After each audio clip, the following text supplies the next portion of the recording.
Kerala cricket association പരിശീലകൻ ശ്രീ വരാഹനഗർ പാനോട്ട് മുടുമ്പിൽ വീട്ടിൽ M മനുവിന് കുടുക്കായി കൂടുതൽ പരാതികൾ. മനുവിനെതിരെ നിരന്തരം പരാതികൾ എത്തിയിട്ടും കേരള ക്രിക്കറ്റ് അസോസിയേഷനിലെ ചിലർ അതെല്ലാം ഒത്തുതീർപ്പാക്കിയെന്നും ആരോപണമുണ്ട്. ഒരു രാഷ്ട്രീയ നേതാവിന്റെ മകന്റെ ആളായാണ് കേരള ക്രിക്കറ്റിൽ മനു നിറഞ്ഞത്. ക്രിക്കറ്റിൽ ലഹരി മാഫിയയും ഇടപെടൽ നടത്തുന്നതിന്റെ സൂചനകൾ ബംഗളൂരുവുമായി ബന്ധപ്പെട്ടൊരു കേസിൽ ഉയർന്നിരുന്നു. എന്നാൽ ആ കേസിലെ ക്രിക്കറ്റ് ബന്ധങ്ങളിലേക്ക് അന്വേഷണം പോയതുമില്ല.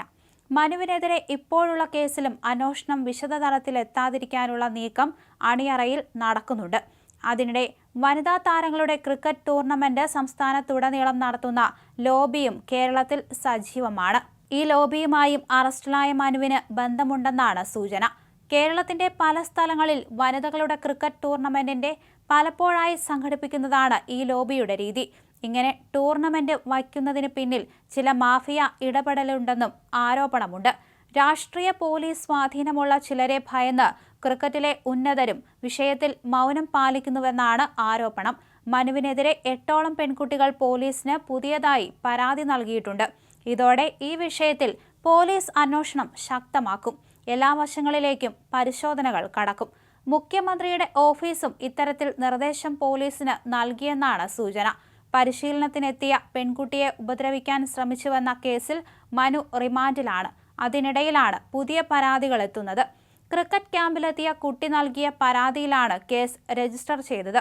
ക്രിക്കറ്റ് പരിശീലനത്തിനെത്തിയ 11കാരിയോട് വാഷ്റൂമിൽ വച്ച് ലൈംഗികാതിക്രമം നടത്തിയെന്നാണ് കേസ്. 2018 നഗരത്തിലെ സ്റ്റേഡിയത്തിൽ കോച്ചിങ്ങിനെത്തിയപ്പോഴാണ് പെൺകുട്ടിക്ക് ദുരനുഭവമുണ്ടായത്. പിന്നീട് കുട്ടി ചെന്നൈയിലേക്ക് താമസം മാറിപ്പോയി. അടുത്ത കാലത്ത് അതേ സ്റ്റേഡിയത്തിൽ മത്സരത്തിനെത്തിയ പെൺകുട്ടി മനുവിനെ കാണുകയും ഭയപ്പെടുകയും ചെയ്തു. ഇതോടെ പരാതി ചൈൽഡ് ലൈനിൽ എത്തി. ഇതാണ് അറസ്റ്റിലേക്ക് എത്തിയത്.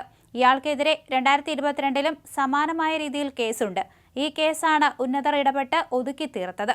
പീഡനത്തിന് പരാതി കിട്ടിയിട്ടും ഇതേ കോച്ചിനെ തന്നെ വനിതകളുടെ പരിശീലന ചുമതലയും ഏൽപ്പിച്ചു. 8 പെൺകുട്ടികളാണ് കഴിഞ്ഞ ദിവസം മനുവിനെതിരെ പരാതി നൽകിയതും. തെങ്കാശിയിലടക്കം മനുവിന് സംവിധാനങ്ങളുണ്ടെന്നാണ് ഉയരുന്ന ആരോപണം. എന്നാൽ ഇതെല്ലാം KCAയിലെ ഔദ്യോഗിക നേതൃത്വം അറിയുന്നത് പരാതി വന്നതിന് ശേഷമാണെന്നും പറയുന്നു. ആദ്യ പരാതി പുറത്തു വന്നത് തീർത്തും അവിചാരിതമായാണ്. തിരുവനന്തപുരത്ത് കളിക്കാനെത്തിയ താരം വനിതാ കോച്ചുമായി ലിഫ്റ്റിൽ പോകുമ്പോൾ അപ്രതീക്ഷിതമായി മനുവും ലിഫ്റ്റിലെത്തി. മനുവിനെ കണ്ടതും പെൺകുട്ടി ഭയന്നു. വനിതാ കോച്ചിനോട് ചേർന്നു നിന്നു. പെൺകുട്ടിയുടെ പ്രവൃത്തിയിൽ സംശയം തോന്നിയ വനിതാ കോച്ച് മുറിയിലെത്തിയ ശേഷം വിശദമായി തന്നെ കാര്യങ്ങൾ ചോദിച്ചു.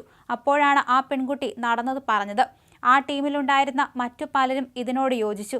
ഇതോടെയാണ് പോലീസിന് മുന്നിൽ കാര്യങ്ങളെത്തിയത്. അതിനിടെ മുമ്പ് പരാതി ഉയർന്നപ്പോൾ ഒതുക്കി തീർക്കാൻ ക്രിക്കറ്റിലെ ചില ഉന്നതർ തന്നെ സാമ്പത്തിക ഇടപാട് നടത്തിയെന്നും ആരോപണമുണ്ട്. അക്കൗണ്ട് പരിശോധിച്ചാൽ ഇതെല്ലാം വ്യക്തമാകുമെന്നാണ് സൂചന. അതിനിടെ കളിക്കാൻ അറിയാത്ത കുട്ടികളാണ് കോച്ചിനെതിരെ പരാതിയുമായി വരുന്നതെന്ന വാദം മനുവിനെ അനുകൂലിക്കുന്നവർ ഉയർത്തുന്നു. പരാതിക്കാരെ സ്വാധീനിക്കാനും ശ്രമിച്ചു. ഇത് നടക്കാതെ വന്നതോടെയാണ് മനുവിനെ പോലീസ് അറസ്റ്റ് ചെയ്യേണ്ട സാഹചര്യമുണ്ടായത്. അതും അതീവ രഹസ്യമാക്കി സൂക്ഷിക്കാൻ ശ്രമിച്ചുവെന്ന് ആരോപണമുണ്ട്. മനുവിനെതിരെ പരാതി പോലീസിലെത്തിയത് അറിഞ്ഞാണ് കൂടുതൽ പേർ പരാതിയുമായി രംഗത്ത് വരുന്നതെന്നാണ് വസ്തുത.